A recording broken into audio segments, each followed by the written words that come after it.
PMC നമുക്ക് വേണ്ടെന്നേ. അതാണ് സംസ്ഥാന സർക്കാരിന്റെ നയം, ഇടതുപക്ഷത്തിന്റെ നയം അതാണ്. PMC പറഞ്ഞു, എത്ര കാലമായി പറഞ്ഞുകൊണ്ടിരിക്കുന്നു.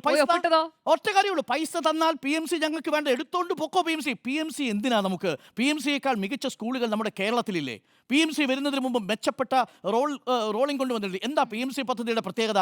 100% എൻറോൾമെന്റ് പൂർത്തിയാക്കണം. 100%.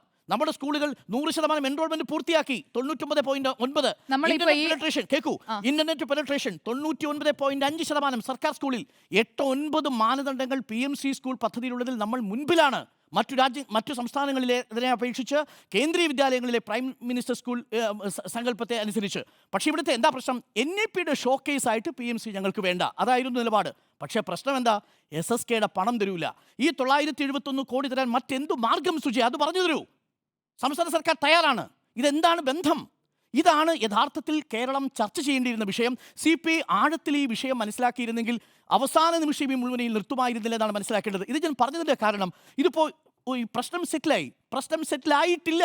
ഞാനിപ്പോഴും പറയുന്നു, ഈ പ്രശ്നം സെറ്റിലായിട്ടില്ല. എന്താ പ്രശ്നം? 971 കോടി കിട്ടുമോ? ഞാൻ പറയുന്നു, BJP സർക്കാർ ഇപ്പോൾ 971 കോടി റിലീസ് ചെയ്യാൻ സാധ്യതയില്ല എന്നാണ്. അത് 971 കോടി റിലീസ് ചെയ്താൽ BJP സർക്കാരിനെ സംബന്ധിച്ച് അത് ഒരുപക്ഷേ ഇന്ത്യയുടെ ചരിത്രത്തിൽ ആദ്യമായിട്ടായിരിക്കും PMC പദ്ധതിയിൽ ഒപ്പിടാതെ അല്ലെങ്കിൽ ഒപ്പിട്ടിട്ടും പിന്മാറി നിൽക്കുന്ന ഒരു സർക്കാരിന്റെ 971 കോടി റിലീസ് ചെയ്തിരിക്കുന്നത്. പിന്മാറിയിട്ടില്ല. നോക്കൂ, ഫ്രീസ് ചെയ്യാൻ തീരുമാനിച്ചു എന്ന് പറഞ്ഞാൽ ഇനി സർക്കാർ ചെയ്യുമോ എന്നുള്ളതാണ് ചോദ്യം. അപ്പോൾ പിന്നെ തമിഴ്നാടും പശ്ചിമ ബംഗാളും അവിടെയാണ്. തമിഴ്നാട് പശ്ചിമ ബംഗാൾ 2251 കോടിയുണ്ട് തമിഴ്നാടിന്, 1000 കോടിയുണ്ട് വെസ്റ്റ് ബംഗാളിന്. റിലീസ് ചെയ്യാൻ പറ്റൂല.